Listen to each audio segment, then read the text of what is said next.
Hey all, and welcome back to Sonic Rush. 2 Soul Emeralds collected, 5 more to go. Yes, there we go. I'm good at maths. Haha. Anywho, let's begin a zone that I'm not particularly a fan of. It's Mirage Road. Yeah, well, this again, just like I said in Sonic's Run, this was one that I don't particularly care for the level itself, but I like Ethno Circus, and this is probably a good time for us to bring up the fact that in this game, the different levels have different themes depending which character you're playing as.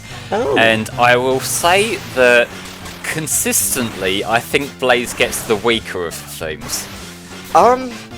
Outside of a couple, I'm going to agree with that. It feels like Sonic was the default, and then the composer just kind of worked from there. I'm not actually entirely 100% sure whether it was Naganuma who rearranged them or whether they were handed to someone else, but I feel like a lot of the charm of the Sonic version's lost in these. Like, I think Ethno Circus probably holds up better than some of them, but there's some of them where it's like, you know, there's an appeal to the song that's just not there in the Blazy mix. Yeah. But this is one of those soundtracks where, if for some reason you haven't by this point in time, I would recommend looking up the CD versions more so than in the game, because the DS's hardware does not do these songs justice. Not really, no. And also the game's mixing does not do these songs justice, because I know this is kind of a constant in the Sonic series that, like, they have great music, but then they turn everything up far too loud, but it's especially prevalent here. Like, the entire game fucking peaks, so, you know, like, there's a loudness war, and then there's literally just blowing out the fucking speakers, and this is doing the latter. Well, you know, I'll have done my best by the time this goes on YouTube or edited and whatnot. If the music's a little soft, I'm sorry guys, the sound effects are like 50 billion decibels, so I'm doing my best here. It is insane. Like, on my on the Windows Media Player that I'm watching this on, volume is literally down to like the tiniest little minuscule on the thing, because otherwise my ears are basically dead and I can't hear anything. Yeah, I have it on 3 myself. Yeah, well, I'm on 2, like, meeting you in the middle here, but, like, the thing is that you guys are watching versions that you ripped from YouTube that I sent you, and YouTube's, like, codec thing automatically normalizes the audio to 0 decibels, like, up and down. No. So, that's the good thing here, because it usually goes above that, which, that's why the audio does sound a little bit of a clusterfuck, because, like, when you go above 0, that's when you start getting the scratchy sort of compression sounds. Well, you know, I gotta use what you give me, Flame, so... Well, I mean, you've got a better deal here, and that's ultimately what everyone's going to hear in the final video anyway, so, you know. Da da da da da da da. I love Ethno Circus. This song. I was thinking, you just going, I like this song. I'm just like, I recall disliking the song the first time I heard it. I still dislike it. I think it is just one of those things of it is just too repetitive for its own good. Yeah, and the level being one of the slower ones in Rush doesn't help its case either. Well, I suppose this also comes down to the fact that the Sonic Rush OST is one of the ones that I listen to most outside of the game itself, because, like, these are just genuinely good pieces of music. Outside of the context of the game. So, you know, like, I kind of think of this more for the music than the level, honestly. I don't really have anything to add to that. You went right over the ring. Get back down there we go. I was getting some more points, okay, because everyone cares about seeing me get more points. I think Blaze the Cat in Act 1 clear gives a shit about points. You didn't even get an S, you pleb. Well, I might have got a B if I didn't do that, so thank me for not making it worse. Well, fine. I guess, since obviously we're redoing levels now, we gotta find other things to talk about. Richie, I know you haven't played a lot of the Sonic games, but are there any Sonic soundtracks you happen to listen to, like, outside of when you're playing the games? Oh gosh. Not particularly, in the sense of, really, to be fair, most of the stuff that I just listen to on a daily basis is musical theatre soundtracks. But in terms of soundtracks that I have, well, I went out of my way to actually well, I think I got it for Christmas, but I got the Okami soundtrack. Oh, nice. I got both the Kingdom Hearts 1 and Kingdom Hearts 2 soundtracks. Very nice. Obviously, I've gotten a bunch of the freebie soundtracks that you get with some of the collector's editions for things. So I know I got Tokyo Mirage Sessions Sharp FE. I'm trying to remember what else. I think with Generations there was a soundtrack that came with that one.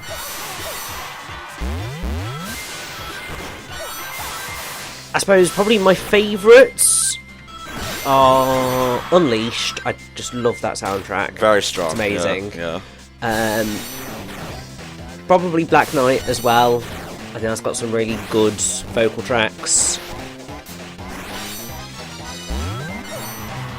They're probably, to be fair, my main ones that I would say that I would go to. But that's not to say that there aren't like some absolutely spectacular songs outside of that. And there are songs that I do genuinely love from throughout Sonic's history. Oh, yeah. It's just that, I suppose, if I'm going to sit down and listen to any soundtracks in particular, those would probably be the two that I'd go for, in part because they are my favourite Sonic games, so... Flame, top 3 Sonic soundtracks, mate.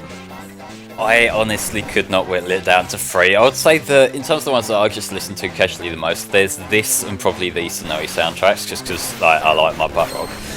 But it's one of the things that it comes down to me mood a lot. Like sometimes I just want to listen to stuff from, like, say, Unleashed. Sometimes I want to just listen to like the Generations remixes of stuff and whatnot.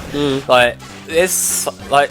Sonic as a series is one of the most consistently good in terms of music. Like, it's only really, like, say, Chronicles and the advanced games that I don't really care for. So, like, you know, it only does come down to mood. Like, even the sequel to this game, Sonic Rush Adventure, like, it's not a Naganuma soundtrack, but they've got a similar sort of vibe going on. Like, I think that was Atani handling that. And that's got some good themes, and stuff like Blizzard Peaks is great. Like the remix of that in one of the Olympic Games is great as well. You know, like it's very hard to just nail it down.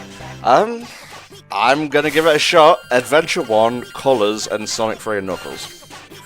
That's fair. See, 3 and K is a great soundtrack, and like the thing with Colours though is that to me, I like the main like Act 1 and Act 4 or 5 versions of most of the songs.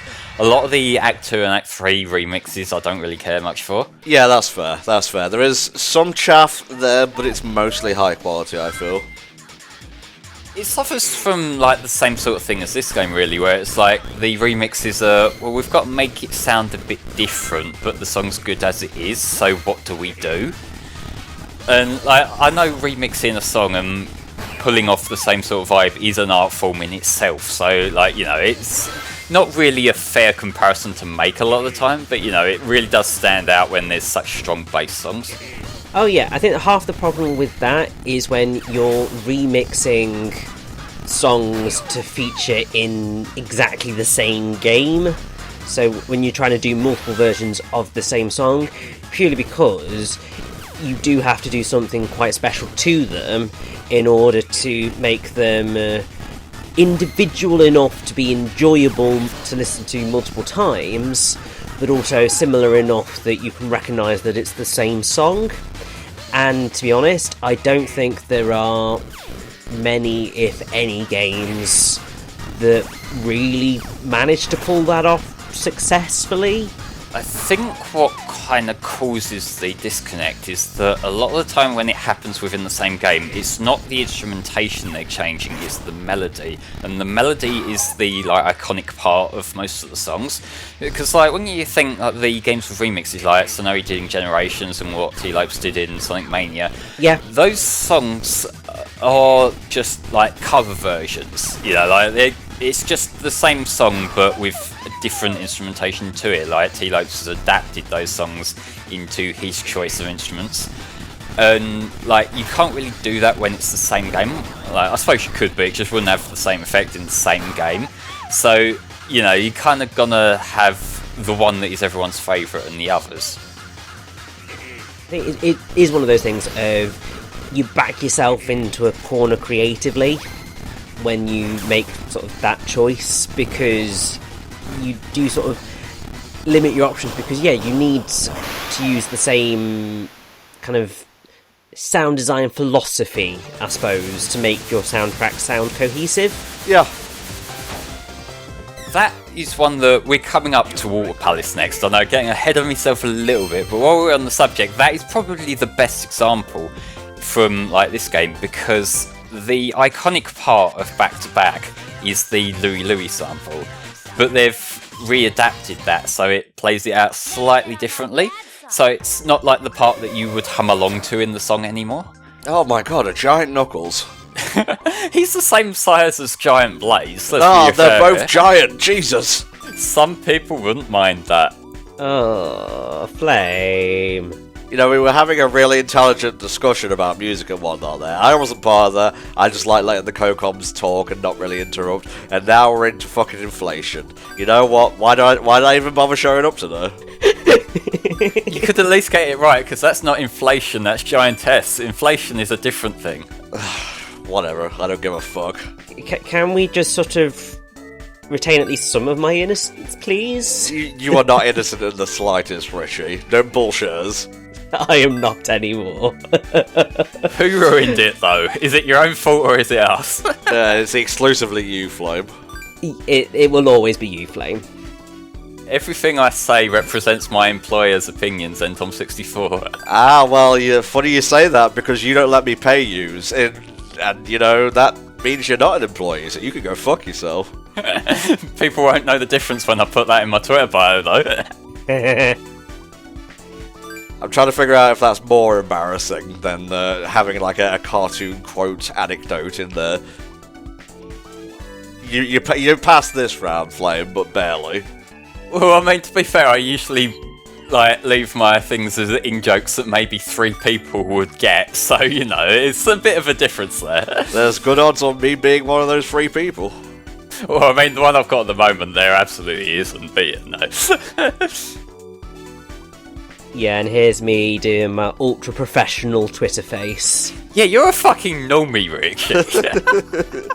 Don't worry, that will change, that will change. Also, don't think I didn't catch Blaze calling Cream a dullard. What the fuck, Blaze? I know, it's a little bit mean. Like, Cream's annoying at times in the games, but she's anything but a dullard. It's blue, that's not green, that's not part of the Master Emerald. Is this a good time to mention that Knuckles is colourblind? Huh. You know, it's interesting because the Soul Emeralds are in the old style cut, so Knuckles would have recognised them, I suppose. Although there is the Super Emerald argument, which Azuka says they're no longer canon, or at the very least they're inert right now. So, the problem that I would throw you there is obviously the design of the emeralds changed, but who's to say that it's the same universe as Emeralds? Because we were already aware that there's a Sonic multiverse, so it could be that this version of Knuckles recognises, you know, the old ones and not the new ones, and all vice versa, and hey. Please, we need a crossover of like every Sonic universe here. I want my Into the Sonic-verse to be a massive clusterfuck. Actually, no, it's not too far-fetched, because there are 2 versions of Generations, and Blaze, I think, is in both of them. In the console version, she appears a la 06, you know, she's part of Crisis Cities part of the story, but in the 3DS version, she represents Water Palace and whatnot. Yeah, which timely, that's what we're coming on to, but then we get into the question of whether the classic Sonic in Forces is the same classic Sonic as in Generations. Exactly. They explicitly reference Generations. There's a throwaway line added in the dub. That doesn't mean it's the same one, especially given Classic Sonic doesn't speak, so he can't confirm or deny. Yeah, we can just put words in his mouth and he can't do a damn thing about it. Exactly. He signed the contract, we own everything now. Oh, I like this Blazy mix, I will say. Now, see, this is what I was saying, it hasn't got the Louie Louie melody. Like, it's using the sample from that, but it's playing the two parts of it out of order, so it's not the back-to-back you would naturally hum along to. Actually, you know what? I recant what I said. I think Sonic's version is better. Thank you. You're right. Like, I will say that in terms of this song, the remixes, I really do like the Cash version, the modern one from Generations 3DS. That is a good remix of Back to Back because it's got a bit more like the Cash synth going on. Can we bring Cash back? Like, it's all funny, like, haha, the kind of like teeny bopper shit, but they make good Sonic music. Well, see, the thing is, they've completely changed their whole image and what they do these days, and I feel like their EDM stuff could work quite well with Sonic. Because like, it was around Generations where we started seeing like the seeds being planted with like the new EDM direction, like where you think the Supersonic Racing remix and whatnot. But now they've gone full on into that kind of production and stuff. So them maybe partnered with some of the other composers, they could make some great Sonic music. Oh god, yeah. One of the things that I suppose I would like to see Sonic Team do more. I mean, it's a bit of a challenge, obviously, when they're not releasing a huge number of Sonic games on a regular basis. Or any. Or any at the minute. But it is, I suppose, allow for a little bit more of that, making use of the different musical styles that exist in the Sonic world now, because there is the Crush 40 punk rock style music, which is always going to be very nostalgic to a lot of older Sonic fans, and it's certainly how, whenever I think of Sonic, that's the style of music that I think of. But then also you have like Cash, and you have obviously T-Lopes now, Bentley Jones. You've got a number of people who they've had do a number of songs for the franchise that have gone down really well and have created some really cool sounds. So actually, maybe alternate it up a little bit. Like, maybe have one game where you go for that more rock sound, bring back Crush 40, but then another game maybe go for that slightly more electronic sound. Because that would just be quite fun, and also for the people who are fans of those musical styles, it means that they get a chance to experience them in something outside of purely anniversary style games. Well, we sort of got a bit of a mishmash of everything in Team Sonic Racing, because I know Snowy brought in a handful of other musicians to contribute to that, but again, a lot of those songs were just remixes, so like we're not getting more original music from the different composers. Yeah. And like, I will say part of this is just making me very curious whether Richard Sharks is going to be back or not. That's the part that's my drama side of things is looking forward to, but you know, that's kind of how I am. Yeah, that was a bit of a don't meet your heroes moment on there. I'm not entirely sure why he went off on one. No, see, like, the thing is, just on the day that happened, I just screen capped everything and put out a fucking dumb shitpost video on my Flames World channel, and that has become one of my most viewed videos, and I don't really know why, given I thought that everyone would kind of forget about that after a while. Everyone loves a good shit pile, mate. You think HFC would be more popular as a result, but here we are. No, well, you see, the thing is that people like interesting drama. That's true. Not bitching about Steven Universe everyday drama. To be fair, I haven't done that much lately, mostly because there isn't much to bitch about anymore. It's fine. I'm sure someone on Co will say something sooner or later and you'll be back to your old ways. I haven't visited Co in many a month, actually. I completely cut it out of my bookmarks.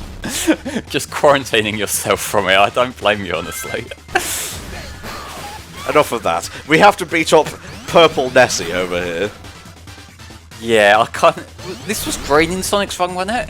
I think so. Yeah. Yeah, I'm just thinking, because it sort of blends in with the water here a little bit, but again, it's like that slightly off, like, it's not quite blue enough to be there, but it's, you know, close, and I'm not sure whether that makes it better or worse.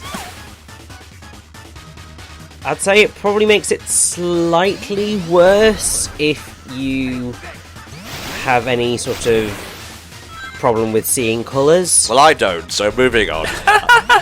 I mean, yeah, it looks fine to me, but I suppose if you did, the level of contrast might not be enough to make it easily identifiable. Hey guys, we're reaching Sonic Rivals level of commentary here, discussing colours, alright? Let's bring it back around, and I'll finish off talking about the music and whatnot. I feel music is omni-important to a video game, even more so perhaps than a graphical style, because it is the thing that will stick with you the longest. You should tailor the style of the music to the style of the game. So, like Richie said, if you want Crush 40 in one game, that's fine.